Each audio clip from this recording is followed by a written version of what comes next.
있습니다. 왕도, 왕이 되는 길이죠.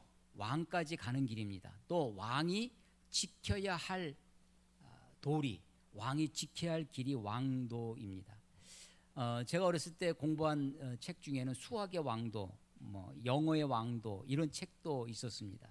그런데 이제 또 공부에는 왕도가 없지, 쉬운 길이 없다, 이런 뜻으로도 왕도를 쓰기도 했습니다.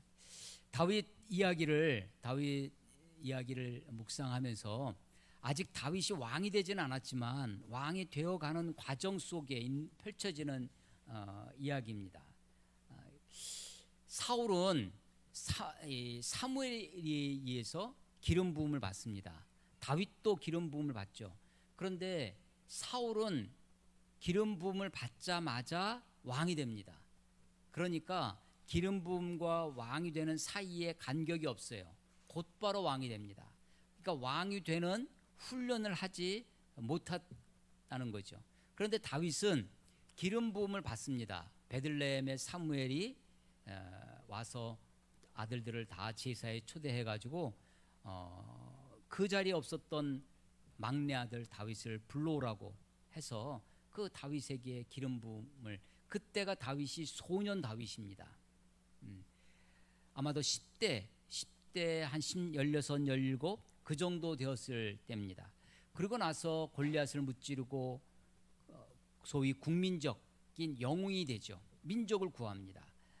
골리앗을 죽이고 나서 그리고 이리 갑자기 군사령관이 되어집니다. 사울이 그를 그렇게 세웁니다. 근데 백성들이, 여자들이 노래를 부르는데 사울이 죽인 자는 천천히고 다윗이 죽인 자는 만만이다라는 그 노래소리에 그만 사울의 마음속에 시기가 발동합니다. 그래서 사울이 다윗을 죽이려 하죠. 그러면서 다윗을 군사령관에서 천부장, 한 연대장급 정도 되는 천부장으로 강등을 시킵니다.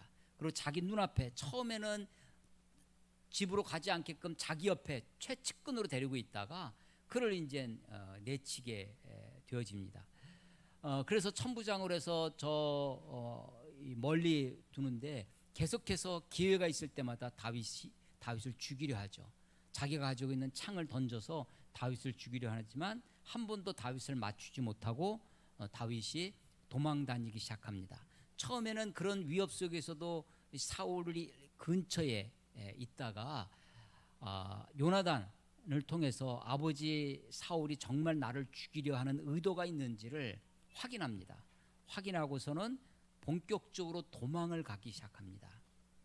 그래서 다윗의 망명 생활, 다윗이 사울 왕으로부터 왕을 피해서 망명 생활이 한 10여 년 되는 것 같아요.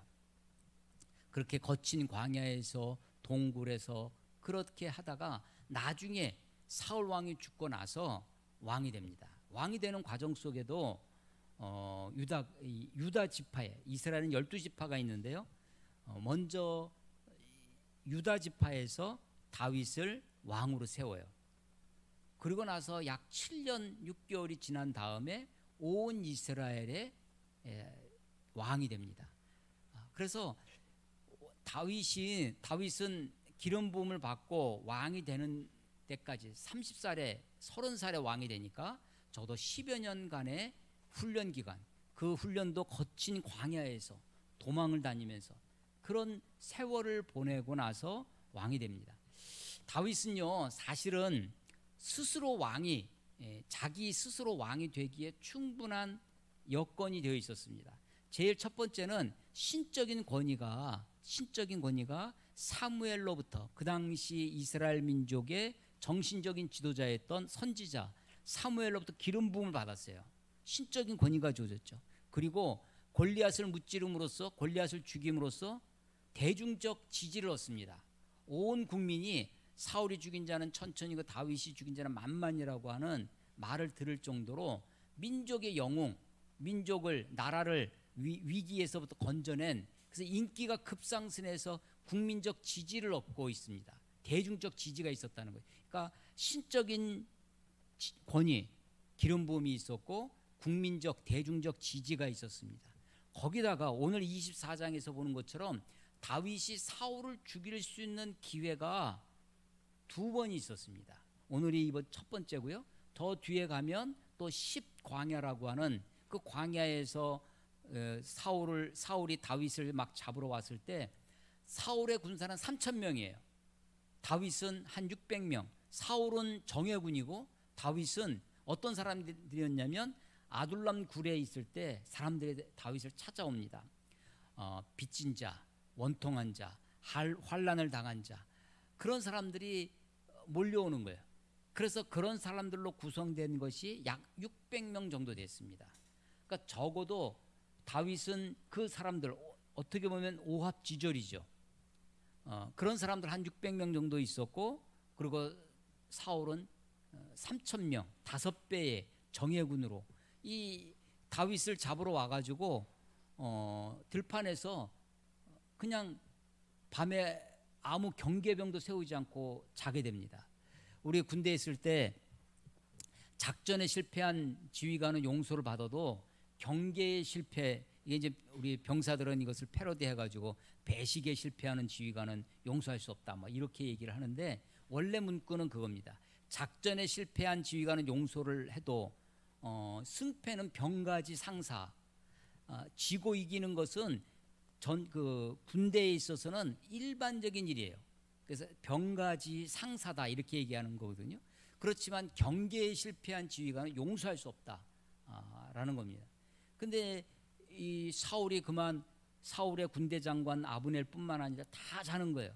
다윗이 몰래 적진 깊숙이 들어가서 창과 이 사울 왕의 창과 사울 왕의 물병을 훔쳐가지고 가지고 오죠. 그러니까 적어도 두 번의 기회가 있었지만 상황적인 여건이 되었습니다. 그럼에도 불구하고 다윗은 스스로 왕이 되지 않습니다. 스스로 구데타를 한다든지 스스로 찬탈한다든지 스스로 왕이 되어서 선포하지 아니하고 백성들이 그를, 이스라엘의 온 장로들이 그를 왕으로 세울 때까지 기다려서 이스라엘의 성군이 되어지는 거죠. 그래서 지금 이스라엘 국기에도 다윗의 별이라고 하는 육각형 꼭지점이 6개 있는 그 별을 이스라엘 국기에 세우는 것이고, 마태복음 1장 1절에도 믿음의 조상 아브라함, 그 다음에 다윗 해서 아브라함과 다윗의 세계라, 이렇게 마태복음 1장 1절이 시작되는 것을 보게 됩니다.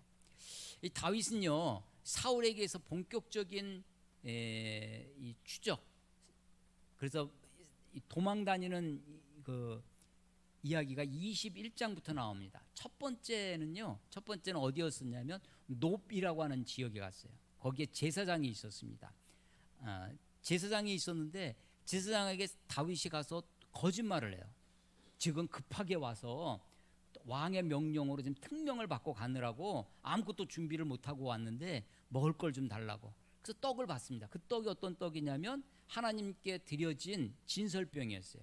그래서 아침마다 그 떡을 물리는데 그 물려진 떡을 거룩한 떡이라고 하는 그 진설병을 떡을 얻고 또 무기도 구해요. 혹시 칼이 있냐고. 그랬더니 그 골리앗을 무찔렀을 때 그 전리품 골리앗의 칼을 그 제사장이 간직하고 있었는데 그 무기 칼을 또 주게 됩니다. 나중에 이게 탄로나죠. 그 옆에 바로 이 사울의 그 신하 중에 부하 중에 이 사울 왕의 목자장 도액이 있었습니다. 암몬 사람이에요. 암몬 사람 도액을 데리고 있었는데 이 사람이 그걸 보고 나중에 사울 왕한테 고발을 합니다. 그래서 이 아히멜렉이라고 하는 이 제사장과 그의 가정이 모두가 몰살을 당해요.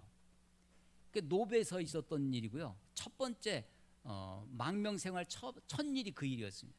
두 번째는 어디로 가냐면 블레셋 땅 가드로 갑니다. 블레셋 땅 가드로 가가지고 자기를 못 알아보겠거니, 요즘이야 뭐 인터넷으로 다 얼굴 뜨니까 사진 다 알죠. 고대는 옛날에는 그런 게 없으니까 다윗이라고 하는 청년이 골리앗을 무찔렀다라고 하는 것을 들었지만 다윗 이름은 들었지만 다윗 얼굴을 본 적이 없어요. 그러니까 다윗이 자기를 못 알아보겠거니 하고 블레셋으로 피신을 합니다. 근데 블레셋 사람들이 알아보는 거예요. 그래서 거기서 다윗이 미친 척합니다. 침을 막 질질 흘면서 막 대문을 긁고 하면서 저런 미친 놈을 왜 데리고 왔냐고 하면서 쫓아버리죠. 그래서 거기서 그 위기를 극복하고, 그 사실은 블레셋 골리앗이 막 쳐들어왔을 때 저 할리 없는 자가, 블레셋을 그렇게 얘기했던 다윗이었는데, 자기가 위기가 닥치니까 그 블레셋 사람 앞에 가서 하나님의 택함 받은 다윗이 그만 미친 척하고 하는 그런 치욕적인 장면을 스스로 연출하게 되어지죠. 그리고 나서 아둘람이라고 하는 곳에 가서 아둘람 굴에 갔는데, 아까 말씀드린 대로 많은 사람들이 다윗에게 몰려옵니다. 그때 부모, 형제들, 또 환난당한 자, 빚진 자, 도망자, 이런 사람들이 몰려와서 다윗과 함께 마치 홍길동의 무리들처럼, 임꺽정의 무리들처럼 그렇게 모여들었습니다. 처음에는 400명이 있었는데요, 400명 정도 사람이 됐어요. 그런데 23장에 가면, 우리가 지금 24장 읽었잖아요. 23장에 가면 본격적으로 사울이 군대를 동원해서 다윗을 추적해 오기 시작합니다. 그 23장에 다윗이 그일라라고 하는 유다 지파의 한 성읍이에요. 그일라. 그런데 블레셋이 그 그일라를 침공했습니다. 그것도 언제냐면 23장 1절에 보면 타작마당을 탈취해 갑니다. 그러니까 농사 짓는 거 다 내버려 두는 거죠. 농사 잘 짓게 내버려 둡니다. 그리고 타작할 때 뺏어가는 거죠. 그러면 손 하나 안 대고 그 노획물을 다 가지고 1년 내내 고생했는데 그걸 다 빼앗기는 거죠. 그 사실은 이거는 고대에서는 이 전쟁이 언제 하는 거냐? 전쟁하는 시기가 있어요. 전쟁의 때가 있습니다. 농사 짓고 할 때는 내버려 두는 거예요. 추수가 끝나면 쳐들어오는 거죠. 그 자기 동족 그일라가 블레셋에 침공을 당한다, 탈취를 당한다는 소식을 듣습니다. 그러니까 다윗이 그 마음속에 이게 불이 일어나는 거예요. 하나님께 기도합니다. 여호와께 묻자와. 그래서 23장 에 보면 23장 2절에 보면 이에 다윗이 여호와께 묻자와, 우리가 블레셋을 치러 가리이까. 그때 하나님이 가서 쳐라 해서, 야, 그 400명 오합지졸 자기한테 몰려온 그 아둘람 굴의 아둘람 공동체라고 우리가 보통 이야기를 하는데, 이 사람들을 데리고 가려고 합니다. 그랬더니 그 사람들이 어떻게 하느냐? 지금 우리가 블레셋 땅도 아니고 지금 유다 땅에 들어와 있는데, 유다 땅에 들어와 있다는 것은 사울 왕의 영향권 안에 있다는 거죠. 우리 몸도 간수하기 힘든데 가가지고 블레셋을 무찌르고 그 일날을 도와줄 수 없다고, 하지 말자라고 얘기합니다. 그때 다윗이 그때 한 번 더 하나님께 기도해요. 23장 4절에 보면 다윗이 여호와께 다시 묻자온대. 그러니까 주위 사람들, 다윗의 사람, 3절에 다윗의 사람들, 이게 아둘람 공동체예요. 다윗의 참모들, 다윗의 측근들입니다. 다핵관, 다윗의 핵심 관계자들, 다윗의 측근들이 그렇게 얘기를 하는 거예요.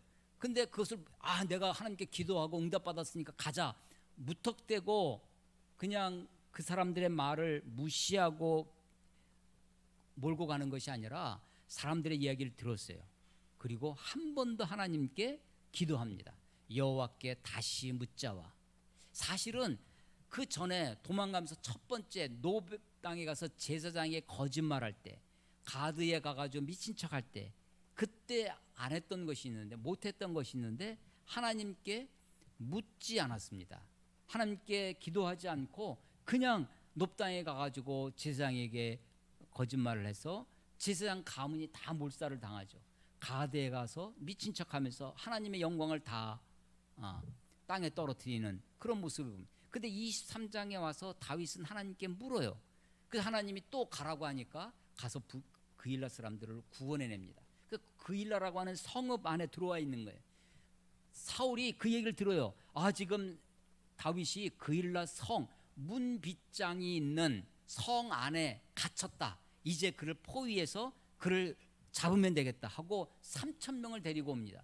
다윗이 그 소리를 듣고 또 하나님께 기도해요. 하나님, 사울이 여기까지 오겠습니까? 또 이 그일라 사람들이 자기가 지금 조금 전에 구원해 줬는데 그일라 사람들이 나를 이 사울에게 넘기겠습니까?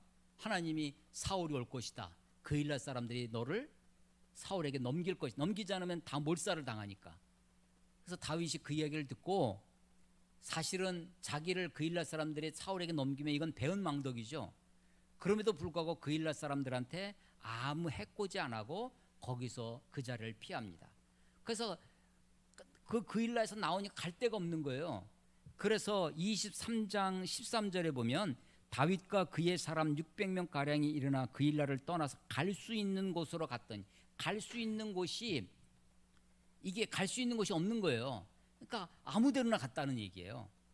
그일라라고 하는 성읍에서 나와서. 근데 제가 아까 아둘람 공동체가 몇 명이었다고요? 400명. 근데 지금 보니까 600명으로 늘었어요. 200명이 늘었습니다. 200명이 누구냐면 그일라 사람들이에요. 다윗이 와서 그일라 사람들을 구해주고 블레셋을 무찌르고 했더니 이 다윗을 도와주는 사람들이 생겨난 거죠. 근데 나중에 사울이 오면 너 지금 다윗도 왔지? 다윗과 함께했지. 옛날에 우리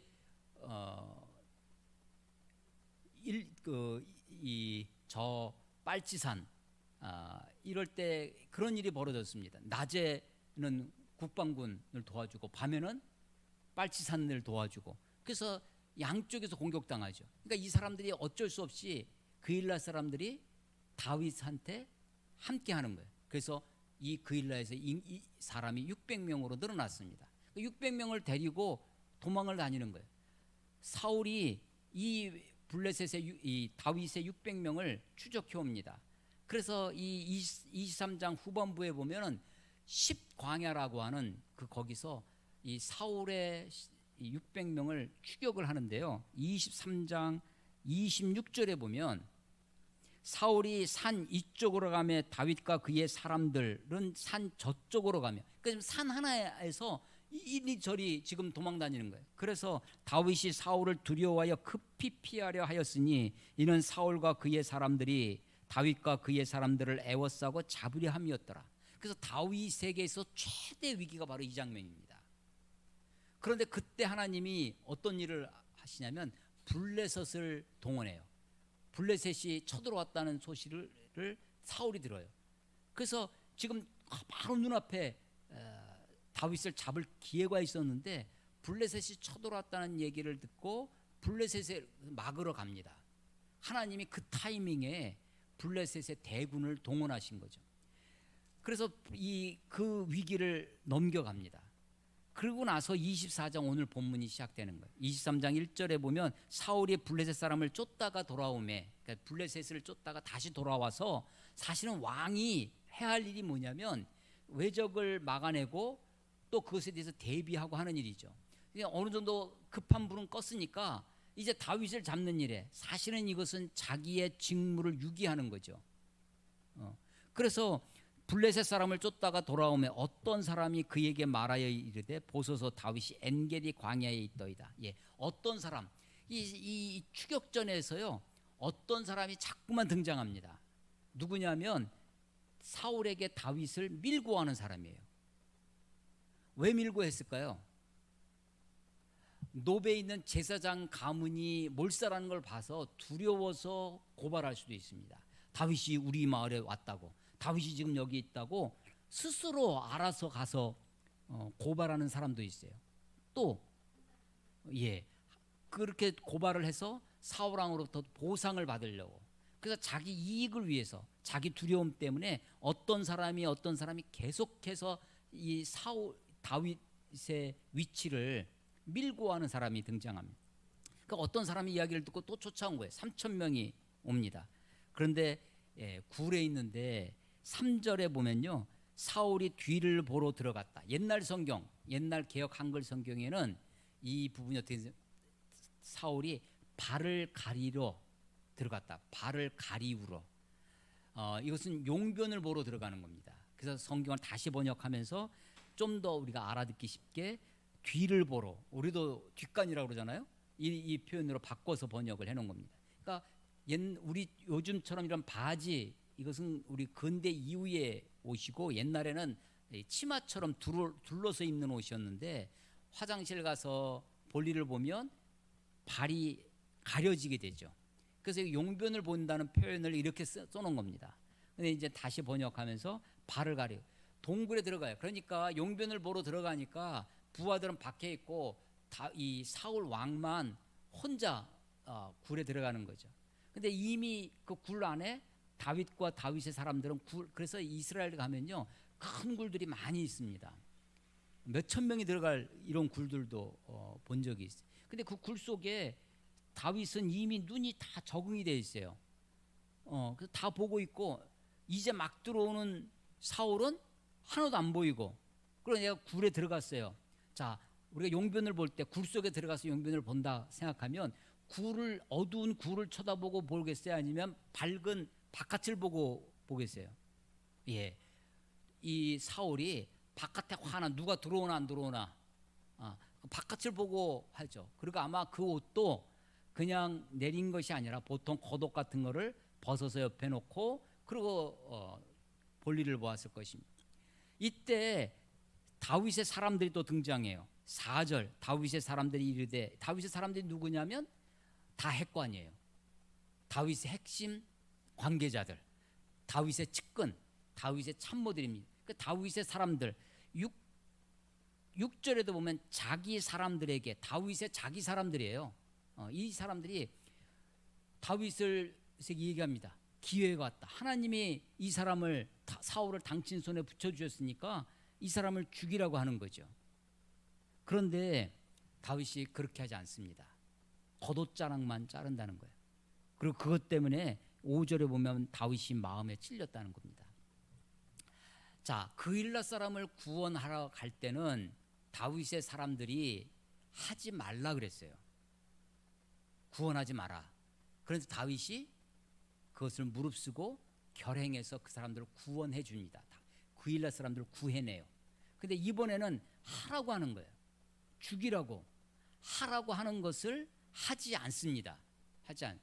그 다음번에 26장에 가면 그 창과 물병을 자고 있는 사울한테 가가지고, 그때는요 그 사울한테 갈 때 다윗이 한 사람을 데리고 가요.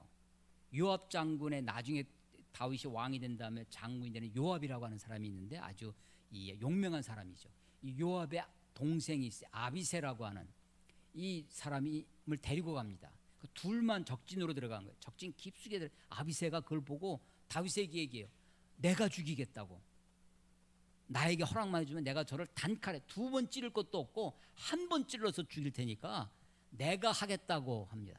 근데 그때도 다윗은 뭐라고 하냐면 너도 하지 마라. 자, 그일라 했을 때 하지 말라고 하는 것을 다윗이 해요. 이 아둘람 굴에서는 하라고 하는 것을 다윗이 하지 않아요. 근데 나중에 그 10광야에서는 다른 사람이 아비새가 내가 하겠다고 하는 것을 다윗이 너도 하지 말라고 합니다. 그래서 다윗의 의사소통, 다윗의 리더십, 오늘 24장에 보면 가슴이 찔렸다고, 마음이 찔렸다고 하는데 단지 양심에 찔린 것인가, 다윗 왕의 옷자락을 감히 왕의 옷자락을 벤 것 때문에, 그것 때문에 가슴, 마음이 찔릴 정도로 거기에 그렇게 민감하게 반응한 것인가? 저는요 이걸 이렇게 생각했어요. 옷을 자르고 나서 가만 생각하니까 나는 안 했지만 내 옆에 사람이 나서서 죽일 수가 있습니다. 이게 은근히 손에 피 묻히는 거를요 나는 안 하지만, 나는 직접 안 하지만 내 아랫사람이 알아서 해줬으면 좋은 게 있어요. 아랫사람들이 알아서 나쁜 일 좀 해주고 좀 그렇게 해주길 바라는 윗사람들이 있을 수 있습니다. 권력자들이 자기는 손에 피 안 묻히고 아랫사람들이, 그런데 다윗이요 가슴이 찔렸다는 것은 번뜩 떠오른 거예요. 나는 지금 안 하지만 이 아랫사람들, 자기 사람들이 그 일을 할 수 있겠구나 해서 6절에 자기 사람들에게 이르되 내가 손을 들어 여호와의 기름 부음을 받은 내 주를 치는 것은 여호와께서 금하는 것이니 그는 여호와의 기름 부음을 받은 자가 됨이니라. 다윗이 이 말로 자기 사람들을 금하여 사울을 해하지 못하게, 자기 사람들을 금합니다. 그러니까 나만 바르게 사는 것이 중요한 것이 아니라 나와 함께하는 사람들도 그렇게 살아야 되겠다라고 그들에게 요구를 하고 있는 거죠. 그 다윗의 리더십이라는 것을 우리가 알 수 있습니다. 이것이. 자, 그래서 다윗이 지금 광야에서 도망 다니면서 다윗의 리더십을 세워갑니다. 다윗의 의사소통 방식을 그걸 통해서 어떻게 내가 자기 사람들, 자기 측근들하고 어떻게 의사소통하고 자기의 리더십을 그들에게 어떻게 발휘해 나가는지가 훈련되어져 갑니다. 또 하나가 있는데요. 여기서 중요한 것이 기름 부음을 받은 자를 내가 해할 수 없다라고 하는 것입니다. 권위의 문제입니다. 권위. 기름 부음을 받았다라고 하는 것은 이 말은 나중에 그리스도 메시아라는 말에 바로 여기서 나옵니다. 메시아 그리스도라는 말이 기름 부음을 받은 자, anointed, 기름 부음을 받았다라는 것인데 사무엘상 2장에 처음 등장해요. 그래서 한나의 기도 가운데 첫 번째로 등장하는 것이 이 기름 부음을 받은 자입니다. 그런데 기름 부음은 사실은 여러 명이 받았어요. 사울도 받고 다윗도 받고, 레위기에 보면요, 모세의 형 아론이 관유를 가져다가 아론의 머리 위에 기름을 부어, 그래서 이 제사장에게 기름을 부었습니다. 아론과 그의 자녀들, 그의 아들들이 기름 부음을 받았어요. 그래서 종교적 의미에서 신적인 권위가 주어져서 하나님께 나아가는 제사의 일을 맡는 제사장들에게 하나님의 권위가, 신적인 권위가 그에게 주어졌다라는 표시로 기름을 부었습니다. 그러다가 이제 여기 사무엘 때 사무엘이 왕을 세우면서 사울 왕에게 기름을 붓고 다윗에게 기름 붓고 왕에게 기름을 부었어요. 그리고 또 선지자들에게, 엘리야가 엘리사에게, 이렇게 선지자들에게, 하나님의 말씀을 예언자들에게 기름 부음. 그래서 기름 부음 받는 사람이 대표적으로 세 종류의, 세 부류의 사람이 있었어요. 제사장, 왕, 선지자. 그런데 이것은 다 어떤 거냐면 종교적인 신앙, 신적인 의미가 그에게 부어져서 하나님의 일꾼, 하나님의 일을 대신하는 사람, 하나님의 대행자라는 의미로 기름 부음을 받았던 것입니다. 심지어는 이사야서에 보면, 이사야 43장에 보면 이 고레스, 바사왕 고레스입니다.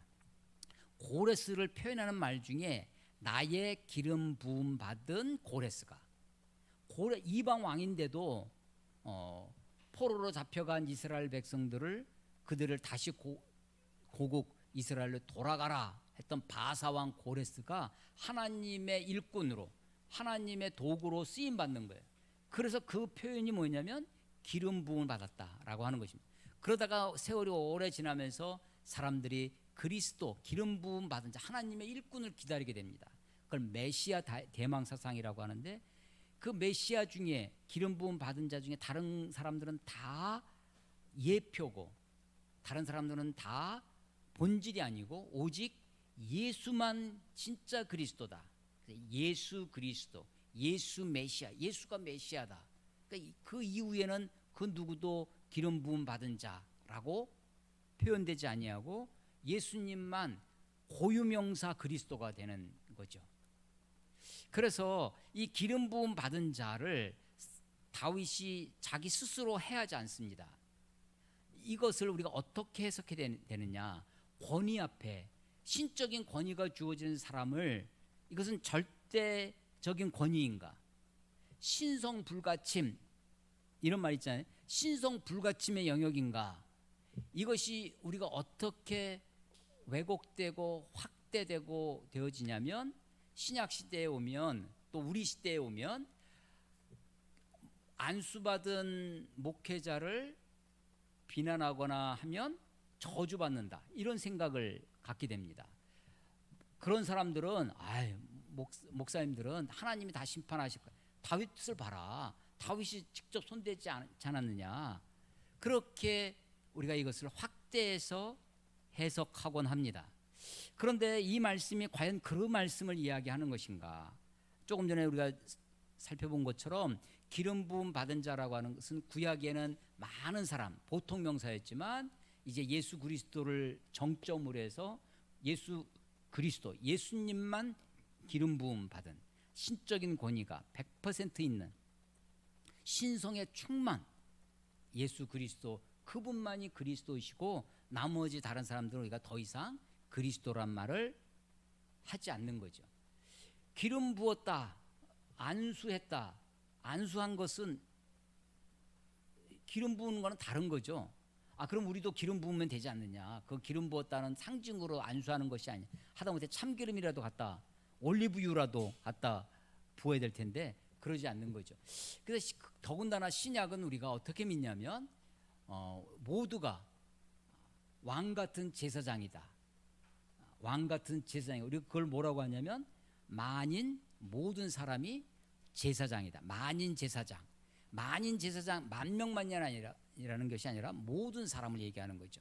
좀 더 정확히 얘기하면 모든 사람이 아니라 모든 믿는 자가, 모든 신자가, 그래서 만신자 제사장서를 믿고 있는 사람들입니다. 그래서 안수 받았다라고 하는 것은 우리 교회의 우리의 대표자로 하나님의 일을 우리가 위탁할 뿐이지 신성이 우리에게 주어졌다라고 하는 것은 아니다. 라고 하는, 신성은 여러분들도 다 있는 거죠. 하나님의 성령이 우리 모두에게 있는 것이다. 그래서 우리가 다윗의 리더십, 다윗이 하나님께 묻자와 하나님과의 의사소통, 또 자기 사람들, 다윗의 사람들, 다윗의 측근, 다윗의 참모들의 의견을 듣고 그들과 어떻게 의사소통해 가는지를 우리 이 성경을 통해서 배우면 좋겠습니다.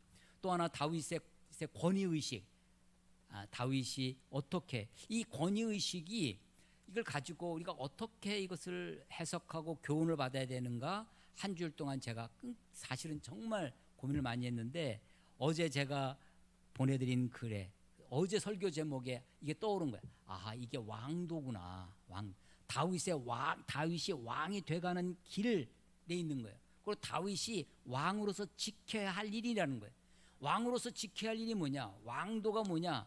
얼뜻 생각하면 기름 부은 자를 내 손으로 치지 않는 것, 이건 단순한 표면적인 겁니다. 그 속에 깃들여지는 것이 뭐냐면 이는 여호와께서 금하신 것이라. 내가 비록 왕이지만 나 역시 여호와 밑에 있는 하나님의 뜻 밑에, 하나님의 법 밑에, 하나님의 뜻을 따라서 행해야 하는 사람들 중에 하나다라고 하는 거예요. 그러니까 다윗의 왕도는 뭐냐면 기름 부음 받은 자를 내가 해할 수 없다라고 하는 표면적인 것이 아니라 하나님 밑에 내가 왕이지만 왕 마음대로. 그래서 그 왕도 정치의 반대가 뭐냐면 패도 정치입니다. 패도 정치라고 하는데 그 패도 정치라는 것이 뭐냐면 힘이 자기가 가지고 있는 무력, 힘으로 왕이 어진 인과 옳은 의, 인의로 다스리는 것이 왕도 정치예요. 패도 정치는 자기가 가지고 있는 힘으로 무력으로 다스리는 것이 패도 정치입니다. 왕도 정치의 반대를 우리 패도 정치라고 하는데 다윗이 내가 비록 왕이지만 왕의 상징으로 기름 부음 받았다. 나 기름 부음 받은 자야. 그걸로 백성들을 다스리는 것이 아니라 나 역시 하나님의 말씀을 듣고 하나님의 뜻을 따라 하나님의 의지로 내가 그 뜻을 순종하는. 사울은 왕이 된 다음에 자기가 번제드리고 자기가 하나님의 말씀에 순종치 않고 다 진멸하라고 하는, 아말렉을 진멸하라는 말씀 앞에도 내가 보기에 좋은 것은 살리고 내가 보기에 나쁜 것은 죽이고 자기가 왕이 되는 거, 자기가 제일 위에 존재가 되는 거죠. 그래서 다윗의 왕도는 뭐냐? 다윗의 왕도는 기름 부음 받은 자를 존중히 여긴다고 하는 그 형식에 있는 것이 아니라 다윗의 왕도는 나 역시 하나님의 말씀에 순종해야 할 사람들 중에 하나다라고 하는 그것을 끝까지 지키는 거죠. 그래서 그 다음에 창과 물병을 훔쳐 나올 때도 그렇고 이것을 끝까지 그 왕도를 지키는 거예요. 왕도를. 그 왕도는 뭐냐? 하나님의 말씀에 순종하겠다는 것입니다. 하나님 밑에 있는 자다 있다라고 하는 것을 그것을 아는 것이죠. 하나님이 에덴 동산을 창조하셨습니다. 거기에 많은 동물을 그리고 그 중에 으뜸으로 사람을 하나님의 형상대로 지으시고 에덴을 지키도록 에덴을 경작하도록 그에게 위임하셨어요. 하나님의 형상을 그에게 주신 이유가 그 모든 것을 다스리도록 하시는 거죠. 하나님이 우리 그렇지만 선악과를 주셨어요. 선악과를 볼 때마다 내가 이 모든 것을 내 마음대로 할 수 있지만 나 역시 하나님이 금하신 것이 있다는 것을 아는 존재, 나 역시 하나님의 말씀에 순종해야 할 사람이라는 것, 그게 다윗의 왕도고 다윗이 지켜야 할, 다윗이 걸어가야 할 길이라는 것입니다. 이것을요, 다윗이 어떤 상황이 좋아졌다, 상황이 나빠졌다, 상황의 변동에 흔들리지 않고 다윗은 그 왕도를 가는 겁니다. 주위 사람들의 이야기, 사람들의 이야기, 대중들의 이야기, 그런 것에 혹하지 아니하고 자기만 간 것이 아니라 자기와 함께 하는 사람들에게도 그 길을 가도록, 그 왕도를 걸어가도록, 그 왕도를 지키도록 하는 것이다 라고 하는 것입니다. 그래서 오늘 이 24장은 사실은 제가 세 가지를 얘기하려고 하는 거예요. 큰 주제 하나가 다윗의 리더십, 의사소통입니다. 하나님과의 의사소통, 자기 사람들과의 의사소통, 어떻게 해나가는가. 두 번째, 다윗의 권위의식이에요. 세 번째 말씀드릴 게 하나가 있는데, 그것은 하나 뭐냐면, 제가 여러분들에게 말씀드리는 설교 때 기회 있을 때마다 말씀드렸던 것 중에 한 가지가 뭐냐면 용서하라. 이건 하나님의 명령입니다. 예수님의 명령이에요. 명령이에요. 용서는 명령입니다. 어떻게 용서해요? 그래도 해야 됩니다. 왜? 하나님의 명령이니까. 그런데 용서하는 명령이니까 순종해야 돼요. 근데 화해까지는 안 할 수도 있겠다. 용서는 명령이니까 순종해야 돼요. 근데 화해가 안 될 수도 있어요. 화해는 그 사람이 이미, 예를 들면 나에게 해코지 한 그 사람이 이미 죽었어. 화해할 시간도 없어. 화해할 수도 없죠. 또 아직도 그 사람이 아직도 악행을 하고 있어. 그래서 내가 그 사람을 용서하지만 화해할 수가 없는 상황이 있을 수도 있어요. 자, 용서는 하지만, 용서는 명령이지만 화해는 선택이다. 로마서 12장 18절에 보면 할 수 있거든 너희로서는 모든 사람과 더불어 화목하라. 할 수 있거든, 이 말은 할 수 없을 때도 있다라고 하는 거죠. 화해는 그렇습니다. 근데 용서는 명령이에요. 자, 이 말을 이 다윗 사건에 적용해 보겠습니다. 저는 다윗이 사울을 용서했다고 생각합니다. 다윗이 사울이 자기를 죽이려 했어요. 막 창으로. 아니, 민족을, 나라를 국가의 위기에서 건진 영웅인데 다윗은 정말 신실하게 행함에도 불구하고 사울이 계속해서 다윗을 죽이려고 합니다. 적어도 창을 던진 것이, 직접적으로 죽인 것이 2번이었었어요. 그 도망을 다닙니다. 자기에게 기회가 왔어요. 그런데 용서했어요. 자기를 죽이려고 했던 원수 대적 사울을 용서를 어떻게 하는 거냐? 사울에게 있어서, 다윗에게 있어서 용서는 보복하지 않는 겁니다. 보응하지 않는 거예요. 복수를 하지 않는 겁니다. 그러니까 원수 갚는 것은 누구에게 있어요? 하나님께 있어요. 심판은, 재판장은 오직 하나님뿐입니다. 하나님께 내 억울함을 아뢰고 하나님이 갚으시도록 하나님께 맡기는 거예요. 그러니까 다윗은 용서했습니다. 그런데 화해하지는 않았어요. 그래서 다윗이 지금 막 내주 왕이시여 부르고 왜 나를 이렇게 하시냐고 다 하고 막 이 사울이 내 아들아 하면서 울어요. 사울이. 이게 사울은요 울기도 잘해요. 사울은요 맹세도 잘해. 근데 맹세가 다 헛맹세야. 울어도요 어떤 사람이 와서 울면서 와서 얘기해. 근데 가가지고 또 딴짓합니다. 그러니까 여러분, 감정에 속으면 안 됩니다. 사람들이 헛맹세 막 장담하면서 내가 그런 짓 있으면 내 손에 장을 지진다고 하고 막 그런 얘기 하는 사람일수록 그 말을 믿으면 안 됩니다. 이 사울이 그런 스타일이에요. 헛맹세하고 막 울면서 나는 너를 학대했는데 너는 나를 선대했으니 네가 나보다 의롭도다 막 얘기해요. 그래서 이 사울이 회개한 것 같아요. 자기 범죄를 막 고백하고 그런 것 같아요. 그렇다고 다윗이 곧바로 사울에게 합류하지 않습니다. 사울에게 가지 않아요. 다윗은 다윗대로 자기 길 가고 사울은 사울대로 자기 길 가요. 22절에 다윗이 사울에게 맹세하매 사울은 집으로 돌아가고 다윗과 그의 사람들은 요새로 올라가니라. 화해하지 않았어요. 그러니까 다윗은요 화해하지 않았습니다. 사울과. 그렇지만 용서했어요. 그리고 이 사울이 다윗에게 맹세를 시켜요. 이 맹세 잘하는 사람은요 자기만 맹세할 뿐만 아니라 다른 사람에게도 맹세를 강요해. 내가 너 정말 사랑해. 영원히 사랑해. 너도 나 사랑하지? 사랑한다고 말해 라고 막 요구를 합니다. 그런데 그런 스타일이에요. 그래서 21절에 보면요 20절 보라 나는 내가 반드시 왕이 될 것을 알고 이스라엘 나라가 내 손에 견고히 설 것을 아노니 그런즉 너는 다윗 너는 내 후손 사울 내 후손 사울은요 여기서 벗어나지 못하고 있어요. 내 후손 내 집안 내 후손을 끊지 아니하면 내 아버지 집에서 내 이름을 멸하지 아니할 것을 이제 여호와의 이름으로 내게 맹세하라. 내게 맹세해라 라고 다윗에게 요구해요.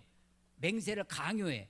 자기 백성들에게도 이 블레셋을 무찌르기 때까지는 먹으면 안 된다라고 금식을 맹세시켜요. 자기만 맹세할 뿐이 아니라 사람들에게도 맹세를 강요하고 맹세를 요구합니다. 이게 사울이에요. 다윗은요 그에 따라서 맹세합니다. 그리고 맹세를 지켜요. 다윗이요 나중에 사울이 죽고 사울의 아들 요나단도 죽고 그의 자식 무비보셋을 비롯한 사울의 왕가를 지켜줍니다. 사울 왕가의 재산을 그대로 무비보셋에게 가질 수 있도록 그렇게 배려합니다. 다윗은 맹세를 지켜요. 사울은 그렇지 않습니다. 둘 다 자기 길 갑니다. 화해하지 않아요. 자, 용서는 하나님의 명령입니다. 화해는 선택일 수 있습니다. 할 수 있거든. 모든 사람과 화해하십시오. 모든 사람과 화목하십시오. 그러나 그 화해를 억지로 할 필요는 없어요. 그러나 용서는 반드시 그 용서는 어떻게 되느냐? 내가 너희를 용서한다. 그렇게 떠들 것도 없습니다. 하나님께 맡기는 겁니다. 다윗의 용서처럼 내가 직접 보복하지 않고 내가 직접 보응하지 않고 내가 문제를 해결하려고 내가 그것은 뭐냐면 내가 왕 되는 거예요. 내가 하나님 되는 겁니다. 내가 심판자 되는 거고 내가 재판장이 되는 거예요. 내가 재판장이 안 되는 것, 내가 심판자가 되지 않는 것, 이게 다윗의 왕도입니다. 다윗의 왕도가 뭐냐? 하나님이 하나님 되는 거예요. 나는 그 하나님 밑에 하나님의 말씀을 듣고 하나님의 뜻에 따라 하나님께 순종해야 할 자라는 것을 아는 것, 그 길을 가는 것, 그게 다윗의 왕도였습니다. 다윗은 그 왕도를 지금 가고 있는 거예요. 그리고 그가 왕의 왕도를 지키고 살아가는 것입니다. 그 왕의 길을 여러분들도 가실 수 있습니다. 저와 여러분이 다윗의 왕도처럼 그 길을 가야 되는 것입니다. 오늘 이 24장에서 크게 세 꼭지입니다. 하나가 다윗의 리더십, 다윗과 다윗의 사람들과의 어떻게 의사소통하는가. 그 뿌리는 하나님과 어떻게 의사소통하느냐에 있어서. 두 번째는 다윗의 권위의식입니다. 기름 부음을 받은 자. 근데 그 기름 부음을 받은 자는 무엇으로 연결되냐면 다윗의 왕도로 연결되어졌다라고 하는 것입니다. 세 번째가 용서와 화해의 문제입니다. 용서와 화해의 문제. 내가 어떻게 하나님의 명령인 70번씩 7번이라도 용서하라고 하는 그 무한한 용서의 명령을 어떻게 내가 실천하며 살 수 있는가. 너희가 사람들을 용서하지 않냐면 나도 너희를 용서하지 아니하리라고 그 무서운 말씀 앞에 내가 용서를 실행하며 살 수 있는가. 그러나 화해하지 않았다라고 하는 이 다윗의 모습을 통해서 용서와 화해를 우리의 삶 속에 어떻게 실행하며 살 수 있을지를 말씀을 통해서 깨닫고 붙들고 살아가시는, 그래서 다윗의 왕도를 여러분들도 지키시고 그 왕도에 함께 걸어가시는 저와 여러분이 되시기를 주의 이름으로 축원합니다. 기도하겠습니다. 하나님 아버지 은혜를 감사합니다. 수천 년 전에 다윗이 자기를 추적하는, 자기를 잡아서 죽이려고 하는 사울을 죽일 기회가 있었지만 그를 살려줬다고 하는, 단지 긍휼을 베풀었다고 하는, 단지 자기 손에 피를 묻히지 않았다고 하는, 스스로 보복하지 않았다는 이 이야기가 오늘 우리들에게 어떻게 다가오는지, 이 일을 하면서 어떻게 우리들에게 말씀하시는지, 하나님 말씀을 읽을 때마다, 말씀을 들을 때마다 우리로 깨닫게 하시고, 깨닫는 기쁨이, 깨닫는 즐거움이 있게 하시고, 이 말씀대로 우리도 살아갈 수 있는 힘과 용기를 하나님 더하여 주시옵소서. 하나님, 주의 사랑하는 백성들이, 하나님의 사람들이 걸어간 길을 우리도 묵묵히 걸어가며 주님이 가셨던 그 주님의 길을 우리도 걸어갈 수 있도록 하나님 축복해 주시옵소서. 예수님 이름으로 감사하며 기도드렸사옵나이다.